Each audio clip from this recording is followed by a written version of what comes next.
Cedar Point is a mecca for coaster enthusiasts. This massive amusement park won the Golden Ticket Award for 16 straight years for the world's best amusement park, and it's not hard to see why. This park is arguably the best coaster lineup in the entire world, as it's filled with countless award-winning and record-breaking roller coasters.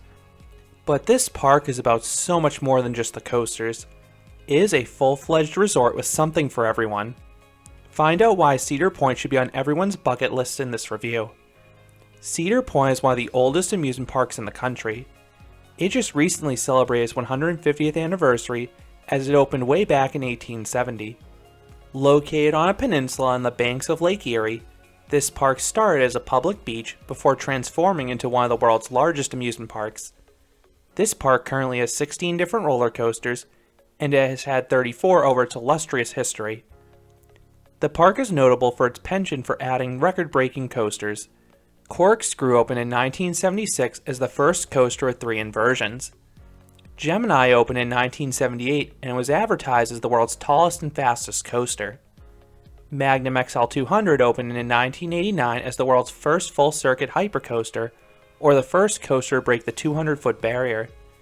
Mean Streak opened in 1991 as the world's tallest and fastest wooden roller coaster. Mantis opened in 1996 as the world's tallest, fastest, and longest stand-up coaster. Millennium Force opened in 2000 as the world's first full-circuit giga-coaster, or the first coaster to break the 300-foot barrier. Top Thrill Dragster opened in 2003 as the world's tallest and fastest coaster, becoming the world's first strata coaster, or coaster to break the 400-foot barrier. And Steel Vengeance opened in 2018 as the world's tallest and fastest hybrid coaster.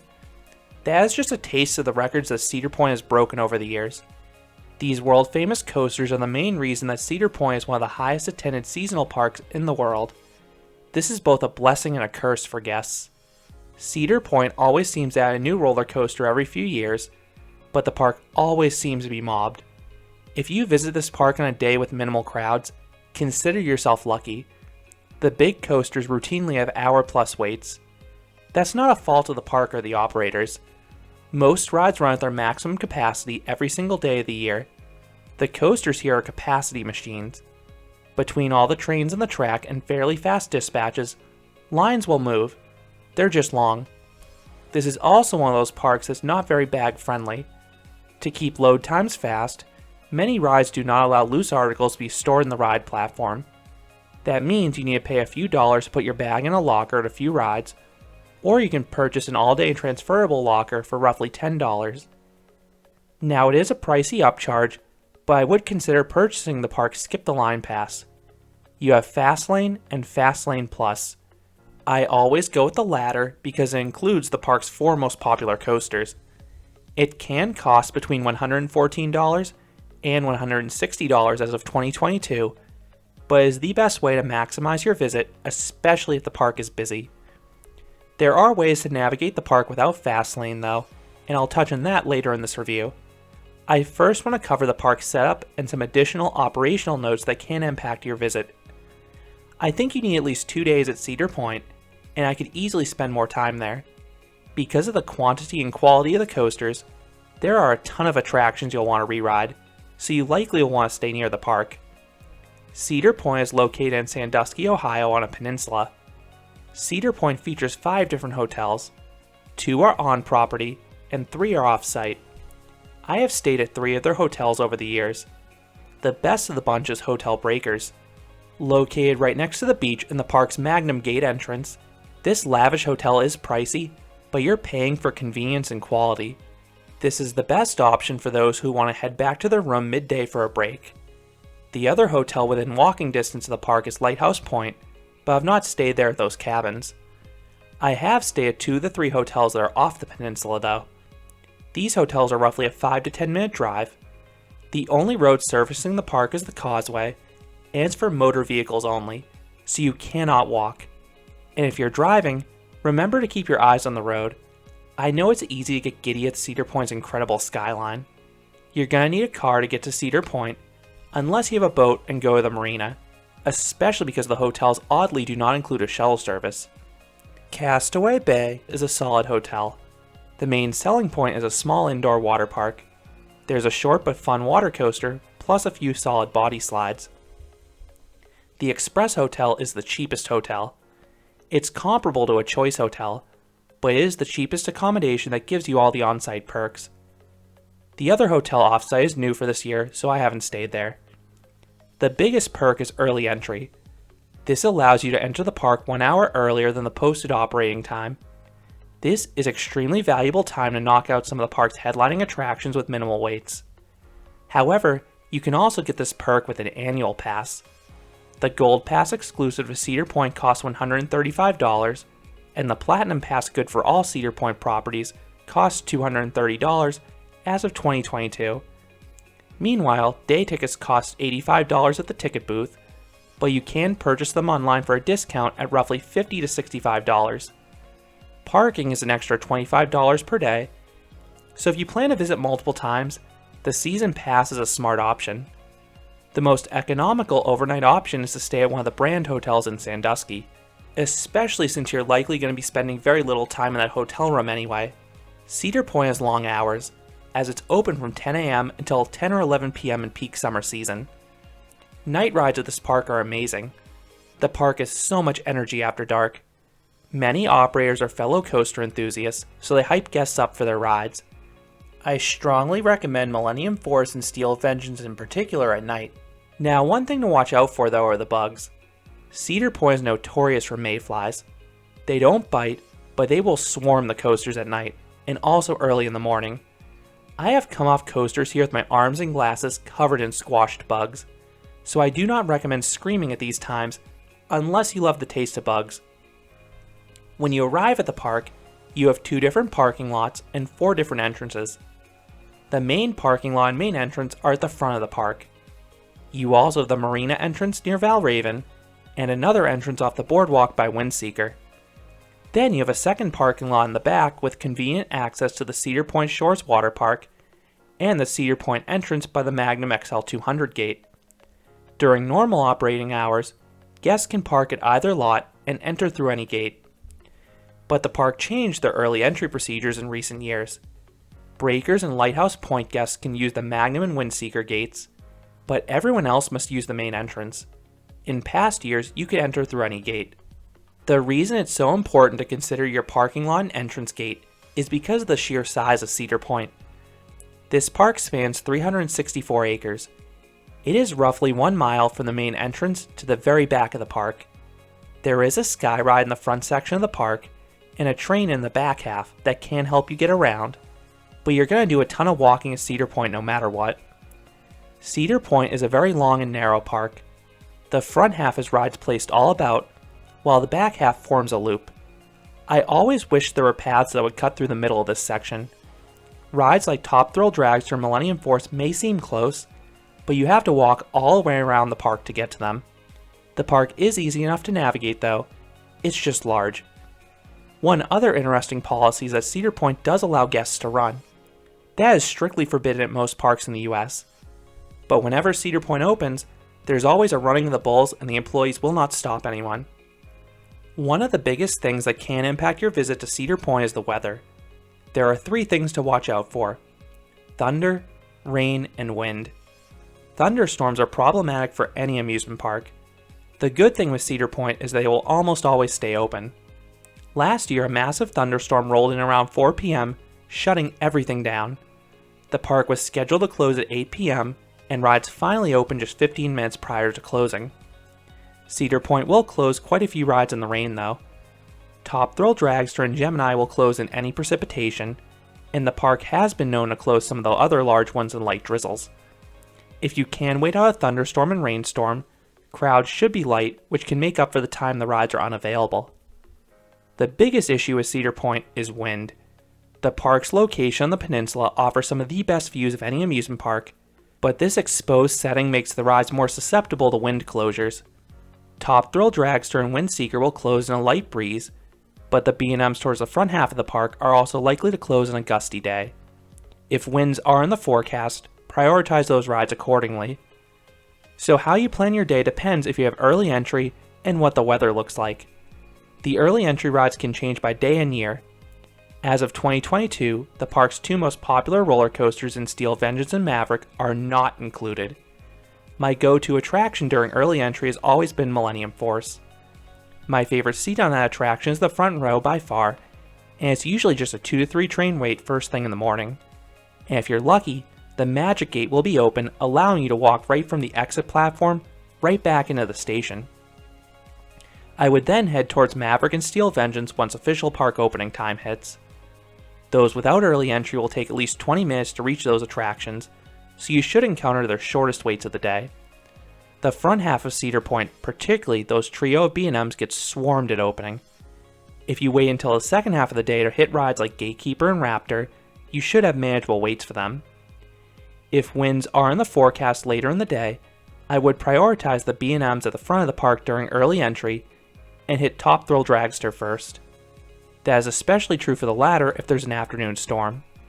Top Thrill Dragster is closed for the entire 2022 season though due to an incident last year.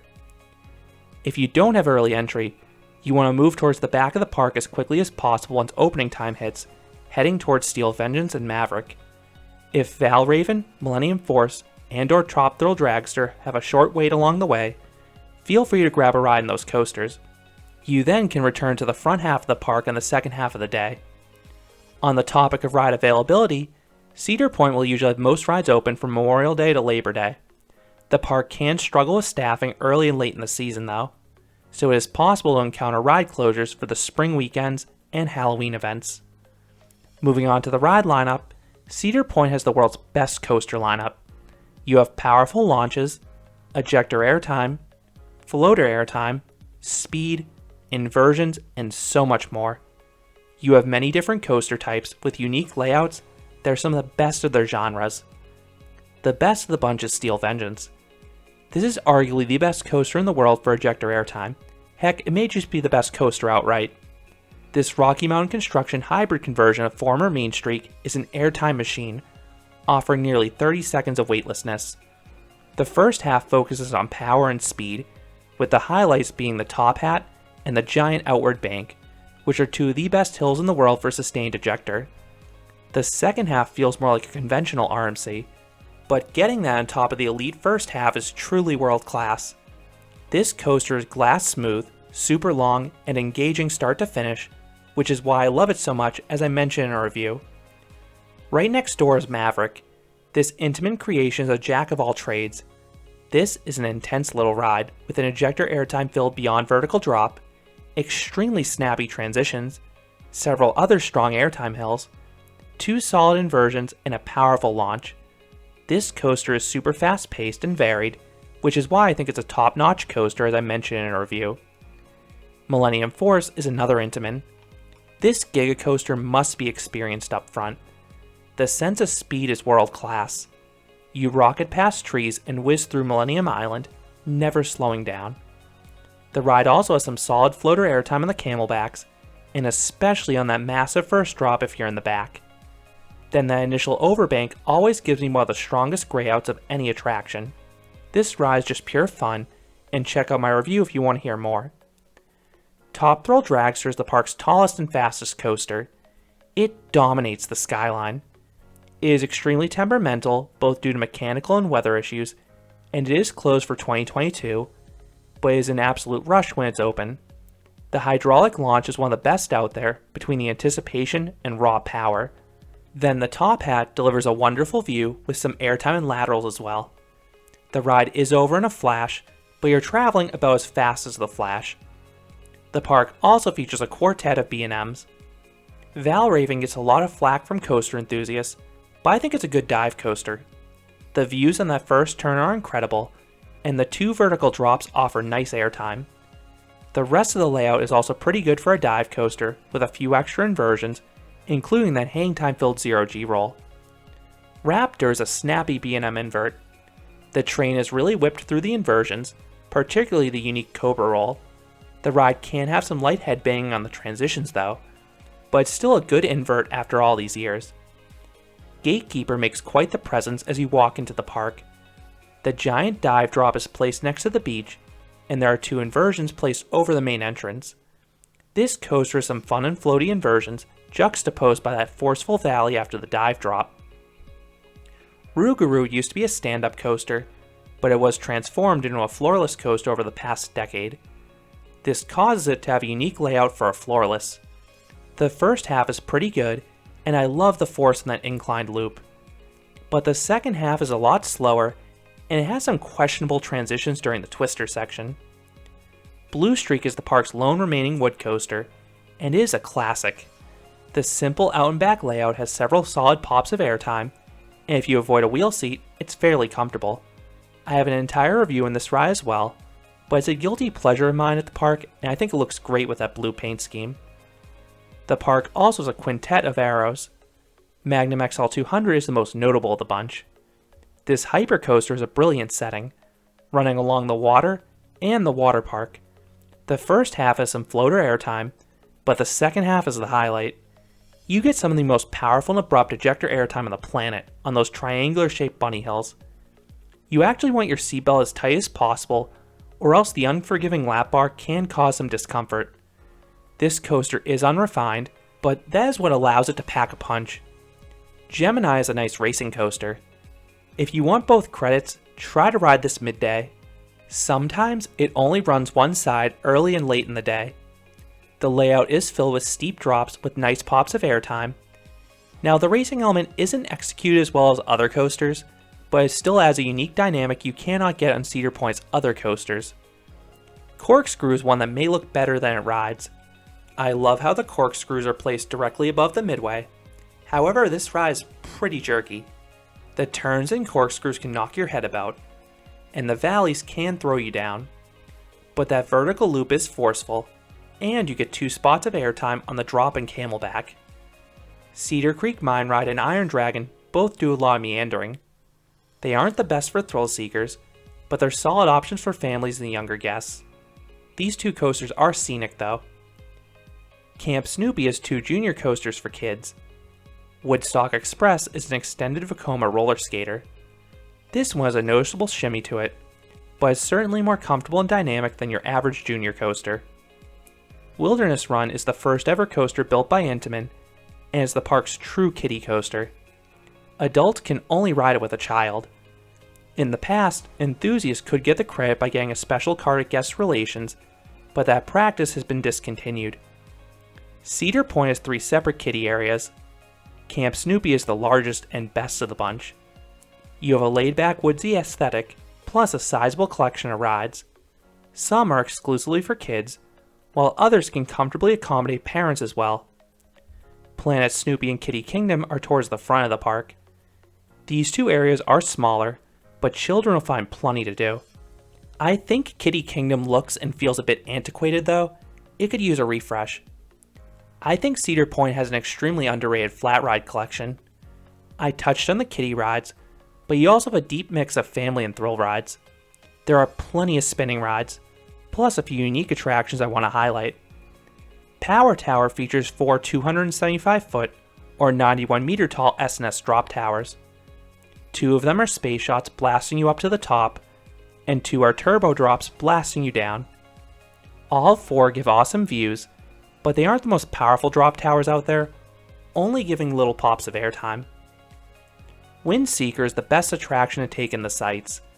This Mondial swing ride is one of the park's tallest attractions, and it feels like you're swinging over the water. I just wish this attraction was open more often. Max Air is a giant frisbee from Huss, and it runs a great program. It features plenty of max swings, and each of them gives solid floater airtime. The restraints are bulkier than newer frisbees, but the views and airtime make it stand out. Skyhawk is another strong pendulum ride. This is a large S&S scream and swing. The cycle is still painfully short, but the airtime is sweet as you swing over the midway. One classic flat you should not miss is the Cedar Downs Racing Derby.